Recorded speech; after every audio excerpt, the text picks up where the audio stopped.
ప్రత్యేకంగా కనపడుతుంది.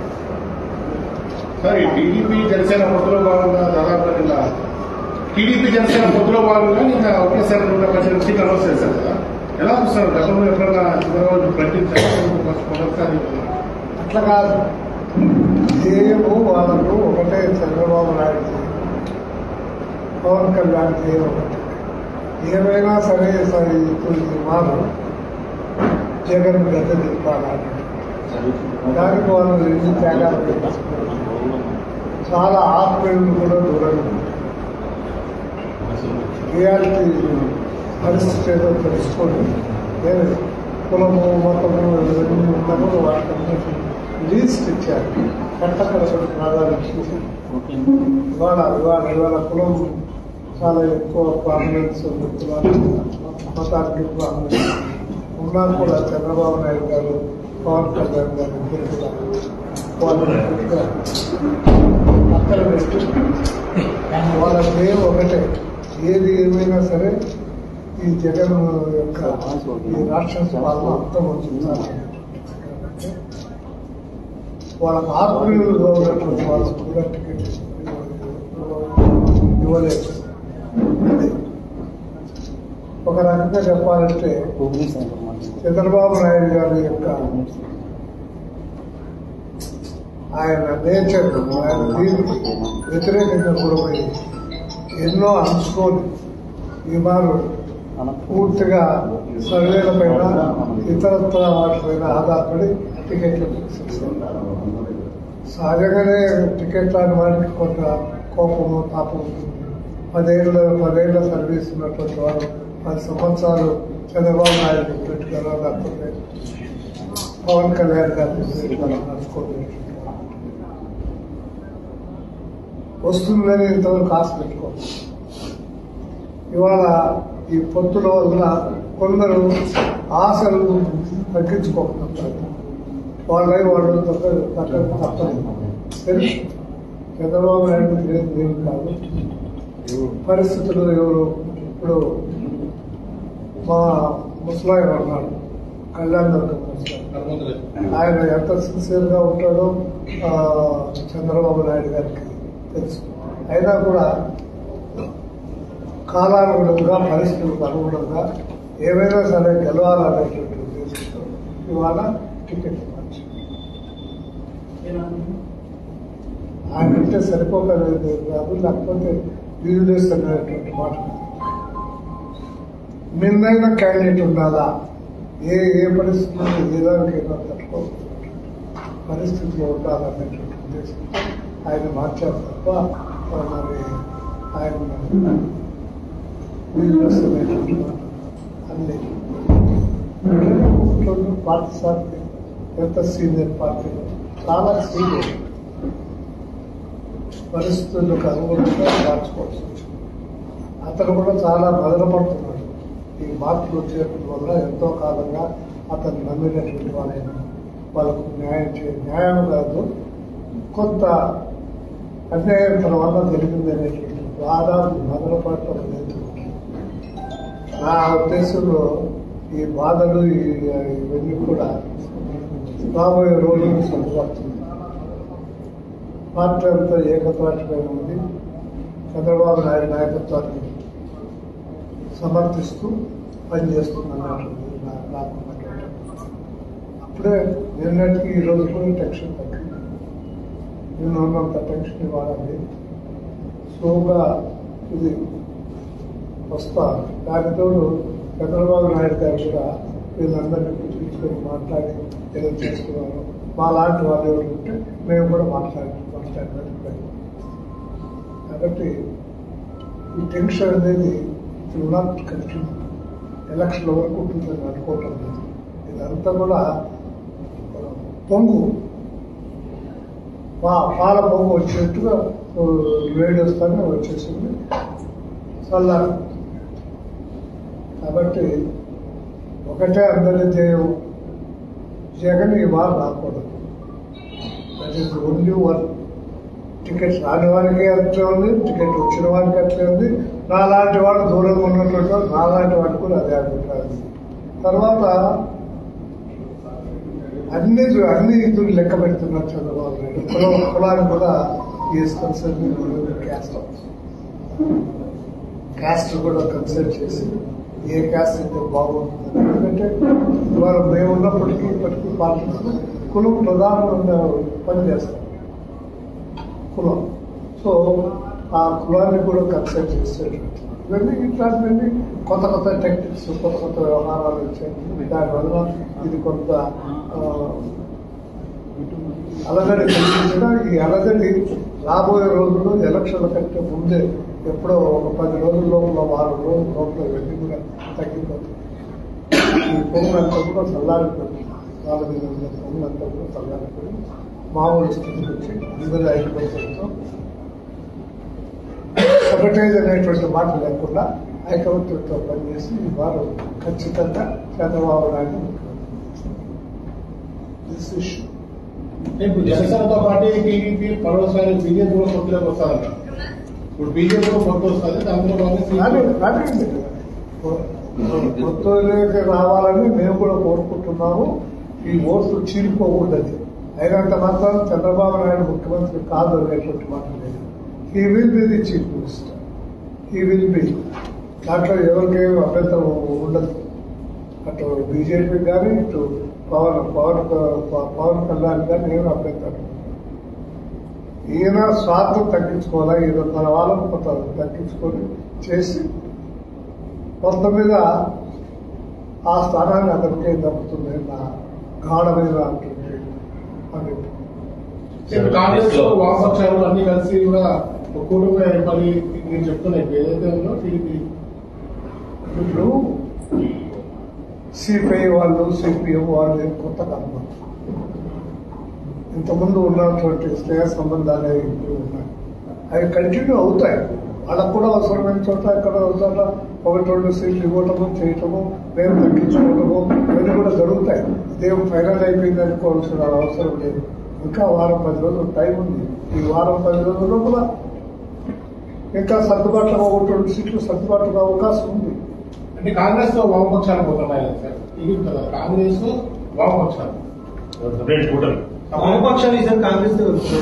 వామపక్షాలు కాంగ్రెస్ తో పోవాలనే ఒక ఆలోచన ఉంది.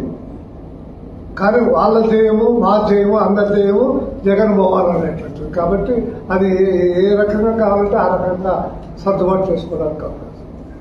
నిలబడ్డ క్యాండిడేట్, పార్టీ అందరూ కూడా జగన్ పోవాలనేటువంటి ఏక సూత్రము ఒక మాట మీద ఉన్నారు. కాబట్టి అది ఏమిటంటే సమస్య కాదు. సమస్య అభ్యర్థుల లిస్ట్ ఎట్లా ఉంది? అభ్యర్థులు ఎంపిక చేసిన ఫస్ట్ లిస్ట్ అభ్యర్థులు ఎలా ఉన్నారు? బాగున్నారు కదా. అదే కదా చెప్పాను. ఇద్దరు కొత్త ట్రైన్. పాతది ఎవరో చెప్తే చెవిలో చెప్తే చంద్రబాబు నాయుడు టికెట్ ఇచ్చిన పరిస్థితి లేదు. యాక్చువల్ ఫ్యాక్ట్స్ ఫీల్డ్ పోయి ఎవరైతే సరిపోతారో ఎవరైతే సరిపోరో అనేటువంటి చూసి ఇచ్చారు. అందువల్ల కొంతమందికి బాధగా ఉంది. కొన్ని సీట్ల విషయంలో బాధగా ఉంది. ఆ బాధను ఆయనకు బాధ ఉంది. అయినా ఏమి చేయలేక తన అత్యంత ఆప్తులైనటువంటి వాళ్ళు అయినా కూడా కొంతమందికి సీట్లు డినై చేశారు, ఇవ్వలేదు. ధ్యేయము, గోలు రీచ్ కావాలనేటువంటి ఉద్దేశంతో ఆ రకంగా చేశారు తప్ప ఇండివిజువల్స్ పైన ఏదో ఉండి చేశారు. గెలుస్తాడా లేదా, that is the only one criteria. ఆ క్రైటీరియాని బట్టి చేశారు. తెలియదండి, తెలియదు. I have no idea. Approach అయిన మాట కరెక్టే, కానీ ఇస్తాడు ఇవ్వడు అనేటువంటిది ఇంకా ఏమీ చెప్పలేదు. ఎంపీల విషయమే రాలేదు కదా ఇంతవరకు. ఎంపీల విషయమే రాలేదు. ఎంపీల విషయం రాలేదు. మీరేమన్నా కలుస్తారా? నేను కలిసేది ఏం లేదు. మా బ్రదర్ కలిశాడు, మా అబ్బాయి కలిశాడు. వాళ్ళు చెప్తున్న దానికంటే ఎక్కువ నేనేం చెప్తాను. నేను చెప్పేది ఏముండదు. అవసరమైతే అక్కడి నుంచి ఒకవేళ కాల్ వస్తున్నారో తప్పకుండా వెళ్ళి కలుస్తున్నాను. మీరు అప్రోచ్ అయినప్పుడు చంద్రబాబు గారు హామీ ఇచ్చారు సార్ ఎంపీ టికెట్ విషయంలో? ఏమీ హామీ ఇవ్వలేదు. ఏమీ హామీ ఇవ్వలేదు. కానీ కుటుంబానికి ఒకటే అనేటువంటి మాట మాకు చెప్పలేదు. చెప్పలేదు. ఒక్కటి చెప్పలేదు తప్ప. సార్ ఇప్పుడు కాంగ్రెస్ పార్టీకి షర్మిల వచ్చిన తర్వాత ఈ రాష్ట్రంలో బలం పెరుగుతుంది, ఈ రాష్ట్రంలో కూడా కాంగ్రెస్ పార్టీ గెలవబోతుంది అంటున్నారు. చాలా మంది మీ మిత్రులు కూడా పార్టీలోకి వెళ్తున్నారు. కాంగ్రెస్ పార్టీ పరిస్థితి ఎట్లా ఉంటుంది సార్ ఈ ఎన్నికలు? ఆమె షర్మిలమ్మ ఒక ప్రయత్నం చేస్తా ఉంది. ఆమె మొట్టమొదటి మేల్కొని ఈ రాష్ట్రంలో ఆ పార్టీ ఆమె పార్టీ పెట్టి ఈ అక్కడ తెలంగాణలో తిరిగే బదులు ఇక్కడ తిరిగి ఉంటే దాని పరిస్థితి ఆమె లేట్ చేసుకుంటే షీ మిస్ ది ట్రైన్. అంతవరకు చెప్పాల్సి. కుటుంబానికి ఒకటే అన్న విషయం మీకు చెప్పలేదు అన్నప్పుడు వచ్చే అవకాశాలు ఉంటాయా? నేనేం చెప్పలేదు. అది చెప్పలేదు అంతే తప్ప ఇస్తారని చెప్పలేదు, ఇవ్వరని మాట కూడా చెప్పలేదు. కుటుంబంలో ఇద్దరున్న వాళ్ళకి అందరికీ చెప్పారు మీకు ఒకటే, కుటుంబానికి ఒకటే. మీకు చెప్పలేదు అన్నప్పుడు అవకాశాలు ఉంటాయా? కుటుంబం అంటే ఒక తండ్రికి ఒక తల్లికి ఉన్నటువంటి కుటుంబం. అన్నదమ్ములు ఉన్నటువంటి వాళ్ళు కుటుంబం అనేటువంటి మాట. అది వేరే కుటుంబం, ఇది వేరే కుటుంబం. కాబట్టి మరి ఆయన ఏ రకంగా తీసుకుంటున్నారో మా వాడి గురించి ఏ రిపోర్ట్స్ పోయారు, ఏమనుకుంటున్నారో నాకైతే తెలియదు. నాకు తెలియదు. ఉమ్మడి అనంతపురం జిల్లాలో ఎన్ని సీట్లు రావు సార్? ఉమ్మడి అనంతపురం టీడీపీ 14 సీట్లు ఉన్నాయి. 14లో తప్పిదారి 1-2 పోవాలి తప్ప 12 సీట్లు, కనీసం 12 సీట్లు గ్యారెంటీగా వస్తాయి. జగన్ సభలు పెడుతున్నారు. 4 లక్షలు, 5 లక్షలు, 3 లక్షలు అంటున్నారు. ఆ 3 లక్షలు, 5 లక్షలు, 4 లక్షలు ప్రజలు ఎక్కడి నుంచి వచ్చారు? ఇతర జిల్లాల నుంచి వచ్చారు. నిజంగానే ఈ దేశంలో ఇతర జిల్లాల నుంచి ఇంటికి పోయేటువంటి సొంత ఖర్చుల మీద, సొంత బాధ్యత మీద, ప్రేమ మీద, అభిమానం మీద పోయేటువంటి పరిస్థితి కూడా లేదు. 500 కిలోమీటర్ల నుంచి 500 కిలోమీటర్ల నుంచి వస్తున్నారు. ఇది ఉండాలా? ఇది ఉండాలా? ఈ 2 లేకుండా మళ్ళా దేవుళ్ళకి ఎవరు ఉండాలి? ఈ 3 లేకుండా వాళ్ళు ఎవరికి వేస్తారో ఎవరికి వేస్తారో తెలియదు. ఇప్పుడు అనంతపురంలో మీటింగ్, అనంతపురం వాళ్ళు వచ్చినారంటే దానికి అర్థం వాళ్ళ అభిమానంతోనో ప్రేమతోనో వచ్చినట్టు, లేకపోతే చూద్దాం వీళ్ళు ఏం చేస్తున్నారో ఆయన చూద్దామని వచ్చినట్టు. కానీ ఎక్కడి నుంచో అది గుంటూరు నుంచి వస్తే ఏమి రాదు. గవర్నమెంట్ చేతులు కాబట్టి బస్సులన్నీ ఫ్రీగా వచ్చినాయి, కాలేజీ బస్సులన్నీ ఫ్రీగా వచ్చినాయి, అంతా వచ్చింది. మందు, మన సరుకు, మనం తయారు చేసిన సరుకు ఎప్పుడైనా కానీ ఆ మందు పోసుకున్నవాడు మళ్ళా మాట్లాడతాడు. కైపు దిగిన తర్వాత వాడు ఏం మాట్లాడతాడో వాడి భాషలో వాడే చెప్పాలి తప్ప నేను చెప్పాను. నా చేత కాదు ఆ భాష చెప్పేది. సరే, వైసీపీ వాళ్ళు వెల్ఫేర్ స్కీమ్స్ బాగా చేసినాము, దానివల్లే బాగా సీట్లు వస్తాయంటున్నారు. దీని పేరు స్కీమ్స్ బాగున్నాయి అనే మాట నేను కూడా కొంతవరకు ఒప్పుకుంటాను. స్కీమ్స్ కానీ ఆ స్కీమ్స్ మా గవర్నమెంట్ వచ్చినా కూడా కంటిన్యూ అవుతాయి. అది అర్థాంతరంగా ఆగిపోవు. ఏ స్కీమ్స్ ఇవాళ ఈ గవర్నమెంట్ ఇస్తుందో ఆ స్కీమ్స్ తోడు అనుగుణంగా ఇంకా కొన్ని మేము కొత్త స్కీమ్స్ ఇస్తాం తప్ప ఈ ఉన్న స్కీమ్స్ తీసేసేటువంటి మాట లేదే లేదు. అది జరగదు. అదే జరిగితే మేము చంద్రబాబు నాయుడుతో ఎంత దూరమైనా పోయి ఫైట్ చేయడానికి సిద్ధము. చంద్రబాబు నాయుడు అంత తెలివి తక్కువ కాదు. ఈ ఉన్న స్కీమ్స్ తీసేసి 15 మొత్తం పెట్టుకోవడానికి ఈ ఉన్న స్కీమ్స్ పెట్టి దీనికి తోడు అనుగుణంగా మరికొన్ని కొత్త స్కీమ్స్ పెడతాం. అది స్కీమ్స్ బాగా చేసినాము, నవరత్నాల స్కీమ్స్ బాగా చేసినాము, దానివల్ల ఎలక్షన్ రిజల్ట్ వస్తుందని వాళ్ళు చెప్తున్నారు. వాళ్ళు చెప్పిందని నేనేం కాదనడం లేదు, ఖండించడం లేదు. స్కీమ్స్ వల్ల కొంతమంది ప్రజలు ఆయన ఉన్నారు. అంతకంటే బెటర్ స్కీమ్స్, ఈ స్కీమ్స్ తో పాటు బెటర్ స్కీమ్స్ మేము పెట్టబోతున్నాం. ఒక్క స్కీమ్లో ఈ దేశాన్ని ఉద్ధరించలేము. అడ్మినిస్ట్రేషన్ ఏ రకమైన అడ్మినిస్ట్రేషన్ ఇవాళ ఎప్పుడూ లేదు. ఇంత డబ్బుగా అడ్మినిస్ట్రేషన్ ఇవాళ అంత వరుసగా చూడండి.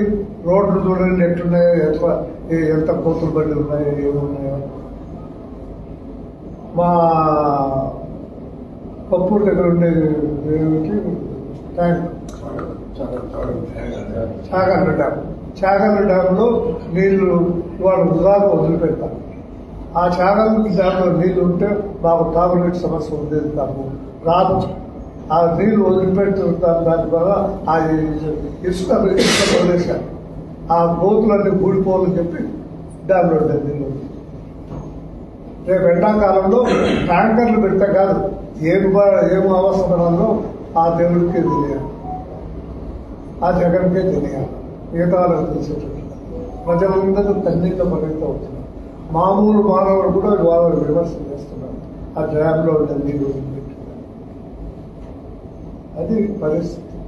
అడ్మినిస్ట్రేషన్ మాత్రం చాలా వీక్.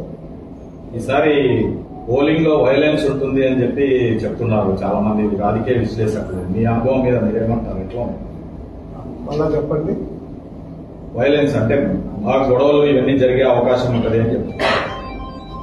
ఇప్పుడు జరుగుతుంది కాబట్టి ఉంటుందని ఎవరైనా ఎక్స్పెక్ట్ చేస్తారు.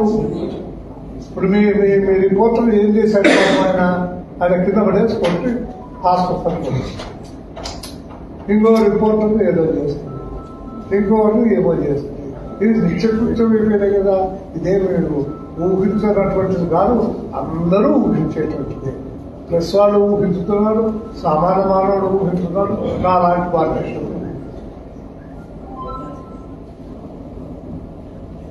పోలీస్ ఇనాక్టివిటీ, హిట్లర్ నియంత్ర పాలన అయిపోయింది. ఆ నియంత్ర పాలన ఉండకూడదనే కదా ఆమె షర్మిల కూడా బయటకు వచ్చింది. నెక్స్ట్ ఎంపీ సీట్స్ ఎప్పుడు ప్రకటించే అవకాశం ఉంది? ఎంపీ సీట్లు ఎప్పుడు ప్రకటించే అవకాశం ఉంది? ప్రయత్నం అనేది ఏం లేదు. ఇప్పుడు ఈ మాట ప్రయత్నం లేదని పప్పులు కాదు, ఎప్పుడు ప్రకటించే అవకాశం ఉంది? తెలియదు కానీ ఈ ప్రయత్నాలు వేయడం అనేటువంటి పప్పులు వేస్తుంది ఏమి ఉడకం లాభంగా. అతనికి కరెక్ట్ రిపోర్ట్స్ వస్తే టికెట్ వస్తుంది.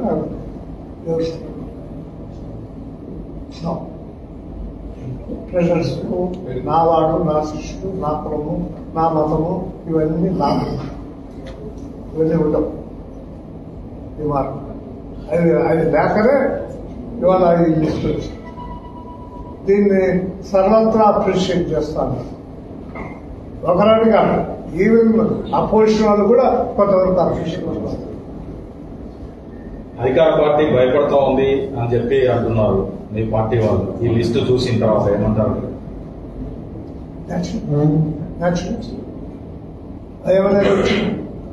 భయమనేది లేకుండా పోలే.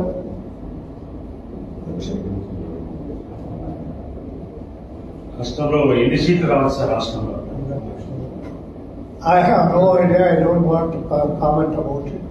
I can say about my district. మా జిల్లాలో 12 సీట్లు తక్కువ రాబోతుంది. నా గాఢమైనటువంటి గణపతిలో ఎంత మెజారిటీ రాస్తుంది? జాతీయ సంగతి ఏముంది కానీ తాడిపత్రిలో ఖచ్చితంగా గెలుస్తాం. ఊడిపోయి 2